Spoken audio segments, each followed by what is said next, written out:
સાચું ખોટું રામ જાણે. કાંતિભાઈ નો દાવો છે કે હું મોરબીમાં ઉપડતો નથી, એ વળી પછી જુદી વાત છે.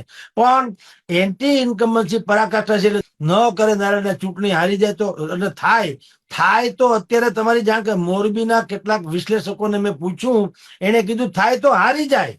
બોલો, આવી સ્થિતિ છે. હું નથી કેતો, મોરબીના કેટલાય જાણભેદુઓ, રાજનીતિજ્ઞો, વિવિધ ક્ષેત્રના અગ્રણીઓ એનું એમ કહેવાનું છે કે ન કરે નારાયણને જો અત્યારે ચૂંટણી થાય તો ગોપાલ ઇટલિયાની એટલી મોટી હવા છે કે ભારતીય જનતા પાર્ટીને કમસે કમ આ ઉમેદવાર તો હારી જ જાય, બીજા કોઈ રાખે તો ખબર નથી પડતી, પણ કાંતિભાઈ અમૃતે તો હારી જ જાય. આવું છે જેમ કિરીટભાઈ હારી જાય એમ. હવે સાચું ખોટું રામ જાણે, આ મારું પ્રિડિક્શન નથી, આપણે મેળવેલી વાતો છે અને જેન્યુઅન લોકો પાસેથી મેળવેલી, કોઈ પક્ષાપક્ષી નહીં.